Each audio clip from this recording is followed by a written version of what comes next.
Brought you by Meghdoot herbal. मुझे diabetes है। मेघदूत मधुशून्य ये हाई ब्लड शुगर और ब्लड प्रेशर को कंट्रोल तो करता ही है, साथ में ये मुझे काफी एनर्जेटिक रखता है। मेघदूत मधुशून्य खाओ, फिट एंड फाइन हेल्थ बना। नमस्कार, स्वागत है आपका एमपी तक पर। मैं हूं रवीशपाल सिंह। एक शख्स को 43 साल बाद इंसाफ मिला है और ये इंसाफ दिलाया है भोपाल उपभोक्ता आयोग ने।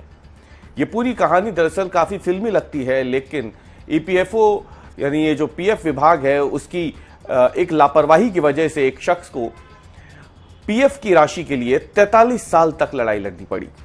यह पूरा मामला शुरू होता है साल 1982 से, लेकिन साल 2025 में जाकर इस शख्स को इंसाफ मिल सका है और उपभोक्ता आयोग ने जो विभाग है उसे 43 साल बाद ये आदेश दिया है कि वो पीएफ की राशि और उस पर इतने सालों तक लगे ब्याज की राशि मिला करके पूरा भुगतान इस पूर्व कर्मचारी को करे। पूरा मामला क्या है अब हम आपको एमपी तक पर बताते हैं। दरअसल साल 1982 में एक शख्स की मौत होती है, बाद में उस शख्स के बेटे को अनुकंपा नियुक्ति मिलती है।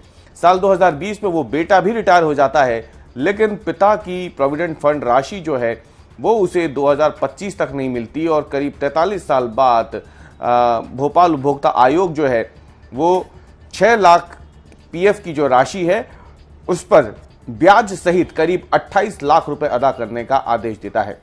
यह पूरा मामला सीधी के रहने वाले सदाशिव परांडे का है।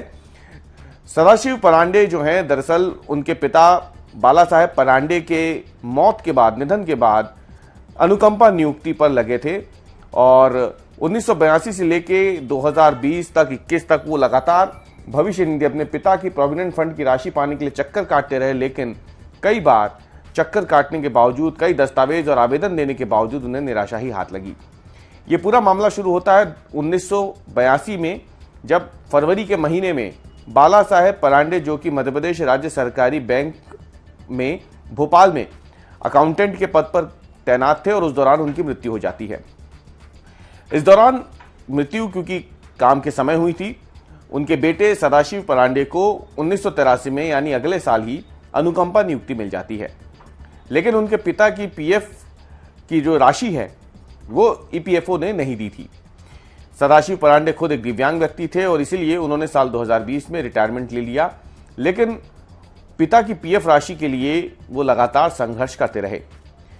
सदाशिव ने प्रोविडेंट फंड क्लेम करने के लिए कई बार आवेदन किए और जितने भी कागजात जमा करने होते हैं, मृत्यु प्रमाण पत्र से लेकर के परिवार सूची जैसे सभी जरूरी दस्तावेज उन्होंने बैंक और ईपीएफओ विभाग दोनों को सौंपे।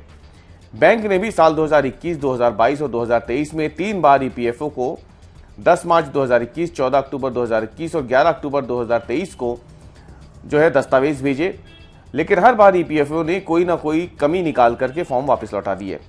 इसके साथ ही ईपीएफओ ने यह भी स्पष्ट नहीं किया कि कौन कौन से दस्तावेज अधूरे हैं और ना ही बैंक को किसी भी तरीके का कोई जवाब दिया।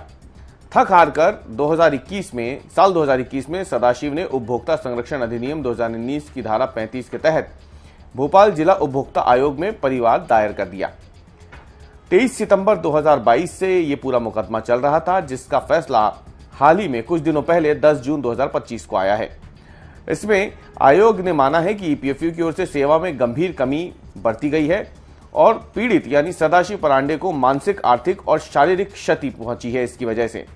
इसलिए आयोग ने निर्देश दिए हैं ईपीएफओ को कि ये जो पीएफ की मूल राशि है जो करीब 6,01,559 रुपए बनती है, उस पर 7% सालाना ब्याज सहित करीब 28 लाख रुपए का भुगतान करना पड़ेगा। यानी 6 लाख रुपए मूल राशि है पीएफ की और 7% जो ब्याज लगता है उसे मिलाकर के ये राशि 28 लाख रुपए हो जाती है।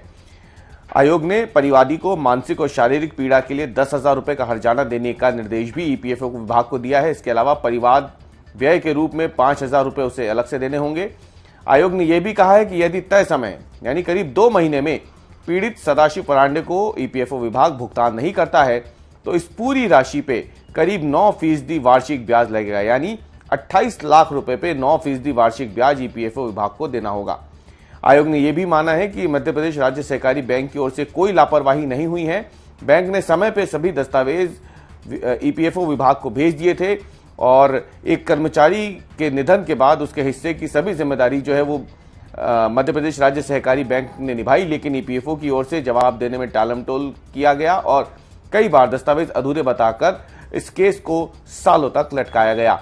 और इसीलिए अब ये एक बड़ा फैसला माना जा रहा है, जिसमें एक बेटे को अपने पिता की प्रोविडेंट फंड की राशि के लिए 42 सालों तक संघर्ष करना पड़ा और आखिरकार उपभोक्ता आयोग ने इतने सालों के बाद उसे इंसाफ दिला दिया। अब 2 महीनों के भीतर ईपीएफओ को सदाशिव परांडे को करीब 28 लाख रुपए का भुगतान करना होगा, नहीं तो इस पर अब उसे 9% सालाना ब्याज भी भरना पड़ेगा।